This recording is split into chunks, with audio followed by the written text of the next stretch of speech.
penerapan PPKM level 4 dan 3 yang dilakukan sejak tanggal 26 Juli hingga 2 Agustus di Jawa, Bali sudah menunjukkan hasil yang cukup baik. Hal ini dapat terlihat dari sejumlah provinsi yang mengalami penurunan jumlah penambahan kasus dan BOR yang turun.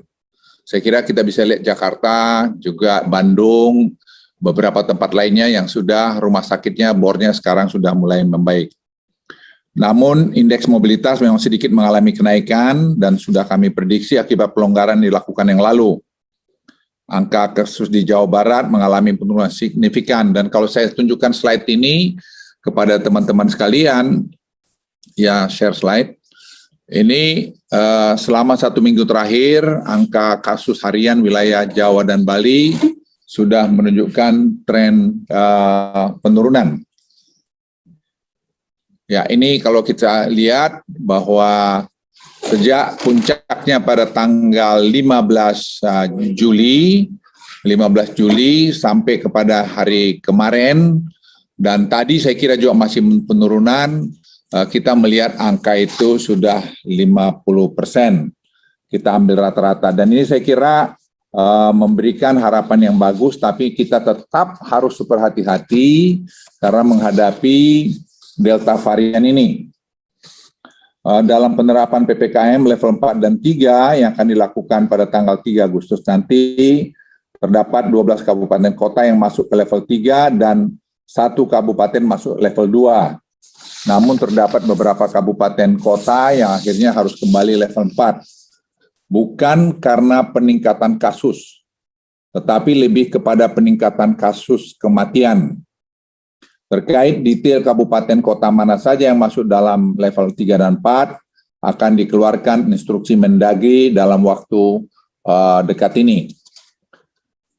Untuk ini, ada beberapa daerah yang memang dibutuhkan perhatian khusus karena masih tingginya jumlah kasus terkonfirmasi, positivity rate, dan juga jumlah kematian warganya, seperti Bali, Malang Raya, Daerah Istimewa Yogyakarta, dan Solo Raya. Tapi ini semua daerah sudah kami tangani dan kita mestinya melihat minggu ini akan membaik.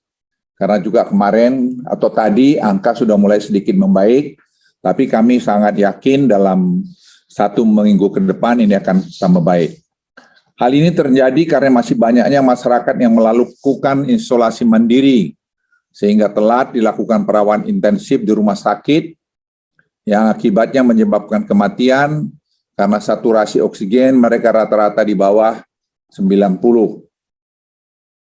Terkait angka kematian tinggi, pemerintah telah melakukan berbagai intervensi untuk menurunkan angka kematian ini. Misalnya kami bentuk task force untuk menjemput yang positif dari rumah-rumah dan bawa kepada isolasi terpusat. Pemerintah mendorong pembukaan isolasi terpusat dan isoter baru di wilayah ini dan juga mendorong peran serta TNI, Polri, dan Pemda untuk terlibat aktif melakukan 3T dan juga penjemputan kepada masyarakat yang sedang melakukan isolasi mandiri agar tidak terjadi keadaan yang tidak diinginkan. Juga di sini pemanfaatan dana desa 8% untuk tadi pembelian barang-barang yang diperlukan untuk mendeteksi secara dini, jangan sampai ada yang meninggal lagi di kediaman atau isolasi mandiri.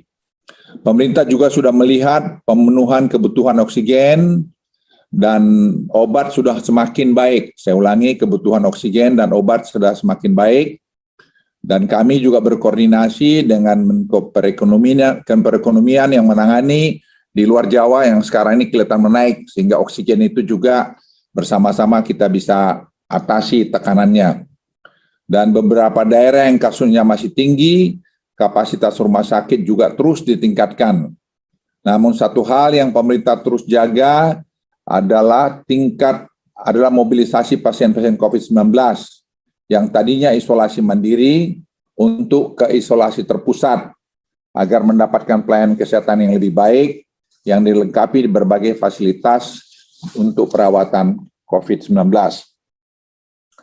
Fasilitas isolasi terpusat ini dilengkapi dokter perawat, obat-obatan, oksigen, dan konsumsi pasien.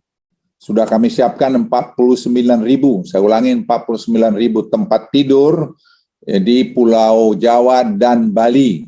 Sehingga kita ingin dengan testing tracing ini harus bisa kita isi sebanyak mungkin sehingga kita bisa memastikan memisahkan orang-orang yang kena COVID-19 dari keluarganya sehingga klaster-klaster keluarga itu bisa kita kurangi. Juga kita ingin menghindari orang yang bisa meninggal karena saturasi oksigen sudah turun dan mengalami pemburukan dan baru dibawa ke rumah sakit sehingga berpotensi menimbulkan kematian karena keterlambatan mendapatkan penanganan. Untuk diketahui, varian Delta ini sangat cepat membuat penurunan saturasi oksigen. Isolasi terpusat baik di level desa, kecamatan, kabupaten, kota, ataupun di level provinsi sangat penting, terutama bagi pasien-pasien berisiko tinggi, ataupun yang di rumahnya ada ibu hamil, orang tua, orang komorbid. Bapak Ibu sekalian, saudara-saudara teman media, setelah mendengar pendapat dan masukan dari para ahli dan berdasarkan analisa gabungan para epidemiolog dari berbagai universitas, maka pengendalian COVID-19 ke depan ini di Indonesia akan bertumpu kepada 3 pilar yang tadi sudah disampaikan oleh Presiden. Di antaranya, pertama, peningkatan cakupan secara cepat, terutama pada wilayah-wilayah menjadi pusat mobilitas dan kegiatan ekonomi. Saat ini kami sedang meningkatkan jumlah vaksinasi harian. Jadi kalau Bapak Ibu lihat slide ini, target kita adalah pengendalian pandemi COVID-19. Jadi angka reproduksi COVID-19 adalah rata-rata jumlah kasus yang baru ditularkan oleh setiap orang yang terinfeksi pada masa infeksius 10-14 hari. Merupakan perhitungan dari seberapa mudah virus dapat ditularkan, durasi lama kontak antara sumber dengan populasi masyarakat yang rentan. Angka reproduksi atau penularan dapat dikurangi dengan sebagai berikut. Mengurangi proporsi populasi yang rentan terhadap infeksi, yaitu dengan 3M, health protocol, yaitu pakai masker, cuci tangan, jaga jarak, dan 3T, testing, tracing, dan treatment. Ini satu hal yang sekarang kami lakukan secara masif, berjalan. Dan 3T saya kira di bawah pimpinan Panglima TNI dan Kapolri, itu bersama-sama Pemda sekarang sedang berjalan. Saya kira minggu yang lalu, angkanya sudah mulai masuk 1516, yang tadinya hanya 13. Kami mentargetkan ini bisa dapat 110 sampai 112. Untuk kita juga bisa nanti mengikuti standar WHO. Mengurangi durasi kontak, restriksi penggerakan penduduk. Ini yang kita lakukan sekarang. Jadi kita gerakan itu kita tahan dulu. Kemudian terakhir adalah vaksinasi COVID-19 untuk membentuk imunitas. Ini penerapan protokol kesehatan 3M masif di seluruh komponen masyarakat. Jika ketiga dapat dilakukan, maka penyebaran virus dapat dikontrol. Ini tadi strategi pengendalian COVID-19 di Indonesia. Perjalanan Indonesia mengendalikan wabah COVID-19. Jadi kalau kita lihat di sini, angka reproduksi saat ini 1,2, 1,5 dengan 3M dan 3T saat yang kita lakukan beberapa waktu yang lalu. Nah, wabah ini bisa terkendali, angka reproduksinya bila di bawah 1 atau 0,9. Apa itu? Formulanya adalah coverage dari vaksinasi tinggi, 3M, dan 3T. Dan ini semua kami persiapkan untuk tadi menahan endemik ini. Karena herd immunity itu sulit dicapai, karena efikasi daripada setiap vaksin itu tidak ada yang 100%. Nah, kalau kita lihat slide berikutnya, ini estimasi penurunan angka reproduksi COVID di Jawa dan Bali. Pada tahun 2020 itu ada 2,5 dan Maret 2021 PSBB, PPKM, 3M dan TLI ada 1,1. Nah, Juli kemarin itu 1,5 dan kita sekarang menargetkan ini sampai pada bulan September kita berharap itu akan bisa 0,9% dengan penerapan 3M yang lebih bagus, T3 lebih bagus dan vaksinasi itu bisa 75% di daerah-daerah Indonesia. Nah, kalau itu slide berikut saya juga ingin menyampaikan pada Bapak Ibu sekalian, maka rekomendasi kita itu sekarang adalah pertama kita lihat 3M yang patuh. Ini semua kerjaan kita, seluruh masyarakat harus patuh pada ini. Yang ketiga, 3T yang tinggi. Ini kerjasama pemerintah dengan masyarakat, komunitas-komunitas terkecil di tengah-tengah masyarakat harus terlibat, termasuk juga 3M. Komunitas ini, kami berbicara dengan semua, dengan sosiolog kita, sangat mengingatkan hal ini. Kemudian coverage vaksinasi yang tinggi, dan inilah bisa nanti mengendalikan pandemi. Mengenai vaksinasi, kita bulan ini berharap akan bisa 60-70 juta. Kita akan vaksin Agustus, dan kita harap juga September demikian. Sehingga dengan kita bisa mengendalikan pandemi, pembukaan aktivitas ekonomi akan tergantung kepada pencapaian vaksinasi, serta implementasi dari 3T dan 3M.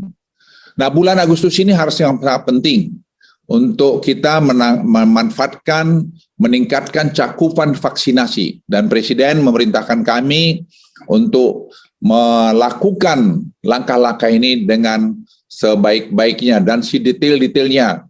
Dan penerapan strategi 3M dan 3T agar September bisa mulai dilakukan pembukaan secara bertahap. Kita berharap nanti kita tergantung lihat pekerjaan mingguan, mungkin secara bertahap ada juga nanti yang sudah mulai kita buka. Suplai vaksin dipastikan cukup mencapai target yang sudah ditetapkan. Nanti saya kira Menteri Kesehatan akan memberikan penjelasan mengenai ini. Jadi kami bekerja dengan terkoordinasi dengan baik, secara holistik, kami lihat dari semua angle, sehingga kita tidak ada yang ketinggalan. Nah, kami berharap kerjasama dari kita semua, dan juga untuk semua masyarakat memiliki kesadaran untuk berperan penuh dalam terus menjaga protokol kesehatan, agar kita semua dapat segera keluar dari badai pandemi ini. Tidak bisa dikerjakan hanya perintah, seluruh bangsa ini harus terlibat. Satu saja harapan kami, karena ini bukan masalah pemerintah saja, tapi masalah semua bangsa kita ini. Jadi saya mohon kita supaya kompak. Tadi Anda sudah mendengarkan penjelasan yang cukup komprehensif, dan saya pikir nanti pada kesempatan lain kita bisa bicara lagi lebih detail mengenai angka-angka ini. Saya berharap supaya kita semua satu, supaya kita kompak untuk ini. Jadi jangan pernah ada yang berpikir karena dia ini bisa selesai. Tidak, ini bukan karena satu orang, tapi karena kita rame-rame. Dan saya juga senang, kami senang bahwa Presiden memberikan arahan yang sangat jelas kepada kami, sehingga kami bisa bekerja dengan tuntas dan lugas untuk menyelesaikan masalah yang betul-betul kompleks. Jadi belum ada satu negara pun di dunia yang bisa mengklaim bahwa mereka imun terhadap varian Delta ini. Sekarang Amerika pun sudah meningkat pesat, dan mereka juga sudah mulai merubah lagi strateginya. Jadi saya mohon bangsa ini pun, pemimpin-pemimpin kita dalam bidang politik mana semua, tolong tidak berkomentar kalau komentarnya belum jelas. Kalau mau berkomentar silakan, kami sangat senang sekali untuk memberikan penjelasan-penjelasan secara detail kepada siapapun di Republik Indonesia, karena kita memiliki ini semua. Terima kasih sekali lagi. Mohon maaf ada kurang lebih. Wassalamualaikum warahmatullahi wabarakatuh.